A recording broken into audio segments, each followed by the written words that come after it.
Welcome back. You're watching My Community on My45. Again, I'm your host, Gabriel Alvarez, and I'm here with Captain Knaggs from the Kern County Fire Department. Again, thank you for being on the show today.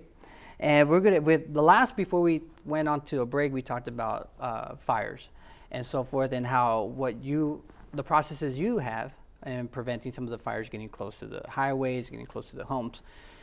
If a family member sees a fire and they're getting close to a home, and hey, they feel like, I want to be the hero. They see their hose, turn on the hose, and start fighting the fire. What are some of your recommendations for that? Well, first of all fires start small, like we talked about, and some of those fires can be handled pretty easily. The thing to remember is that fires grow extremely fast, and a lot of times the smoke and the heat could overcome somebody and injure them. So, of course, what we want people to do is prevent fires in the first place. But if there is a fire, please get to a safe area, call 911. No. Well, that's why you're part of the fire department. That's right. I mean, we see people who make a valiant effort to maybe save some property or something, but we don't want to see anyone injured just to save a little bit of grass or a little bit of property. First and foremost, we want people to be safe. Definitely, you guys go through an extensive training and so forth, not only for fires, for a lot of different emergencies. What are some other emergencies that you guys have to deal with? Well, we go to quite a few vehicle accidents. So we're trained to use tools to extricate people from cars that have been damaged and banged up and get the people out safely. And also we go to a lot of medical calls. So we're all EMTs, some of us are paramedics, and basically when someone calls 911, you're just calling for help. And oftentimes, it could be law enforcement, it could be fire department, ambulance. A lot of times it's all three. So wow. I would say we're pretty well cross-trained in several areas. Well, definitely, first of all, thank you for your service and so forth. Thank you. Obviously, there's so many homes in Bakersfield and in Kern County, and we continue to grow, building new homes, new neighborhoods, and so forth. What would you share with us as far as if a home if it catches on fire, what are the things that the family should know or do?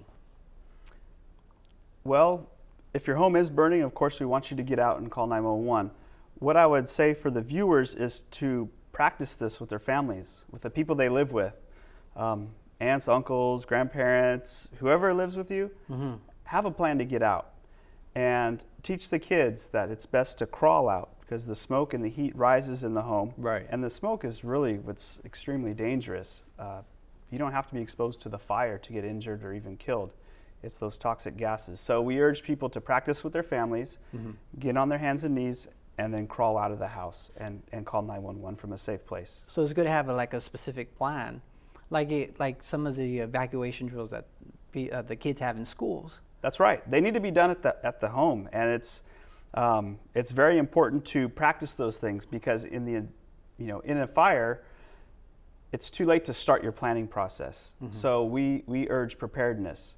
We want people to think about these things before they're put in that emergency. Just like we train for all these things we go to, all these calls, all these emergencies, and we rehearse it over and over and over. So when we get the call, the big emergency, we know exactly what to do. Yeah, because you're at a point where a lot of things are happening, and you're you're panicking. And when you're not used to doing things over and over, you just kind of lose out of control. How important are we have the fire detectors in the homes? How important are those? Smoke detectors save lives. It's proven over and over and over again. Unfortunately, not everyone has a working smoke detector in their home. There are programs available. Sometimes there's community events where you can come get free smoke detectors. They save lives. It's definitely worth it. Those that function on the 9-volt batteries, we urge you to change the batteries twice a year. And now the newer generation ones have a 10-year battery. Wow. Okay. So when you hear that chirping noise in your house, that's a reminder that you need to change a battery. So please change your batteries, keep those things maintained, and they save lives. Yeah, and it's not just you have a bird in your house. Right. And truthfully, when that happens, after a while, you get used to it. So some people it's going off in their house and they just kind of put it off, and then they get used to it and they don't even hear it. So when we visit people's homes, maybe on a medical call, sometimes we hear that chirp and we try to help them out with the battery. Switch out the batteries. We're really close to 4th of July.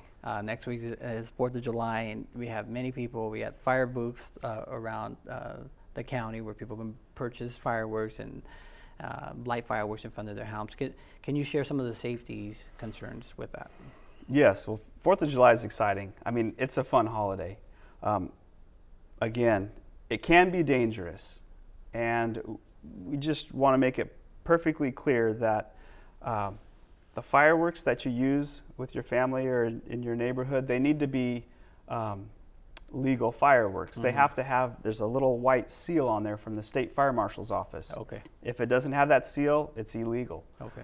Anything that leaves the ground is illegal. Anything that explodes is illegal. And there's quite a hefty fine if you're caught with these illegal fireworks. And the fine is it's so important for us to explain to people the dangers, and that's why there's a hefty fine. Right.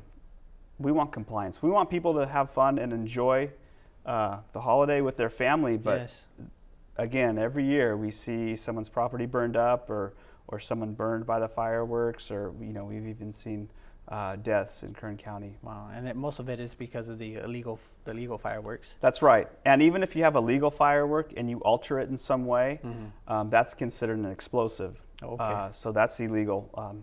To alter a firework is definitely something to stay away from. If there's people altering fireworks that you know about, just stay away, because they can be deadly. Right. Even with barbecues and so forth. People tend to barbecue at home, and you got kids kind of running around. They're wanting to have fun, and getting close to those barbecues can get really hot, and they can even burn themselves. That's what's so tragic about all these parties and these celebrations that we have in the summer, because we like to be outside. If you're not careful, it can be dangerous. So we want everyone to have fun, but we want people to be aware of some of the risks, like the barbecues and fireworks and things like that. Just be watchful of the little ones and make good decisions. And those rules and regulations are there for a reason. That's to keep people safe. Yeah. So just be wise and kind of plan ahead. Another really quickly is a good thing to have is probably some water on the side, maybe a bucket of water or a water hose nearby. Yes, that's wise. A lot of fireworks will kind of smolder, and if a little one were to grab it or step on it, it can create some burns that can be pretty severe. So awesome. Just pay attention to what you have going on. Yeah. Have fun, but be wise about it. Well, Captain Knaggs, thank you so much for taking the time for being here. Thanks. We got to take a break, but we'll be right back.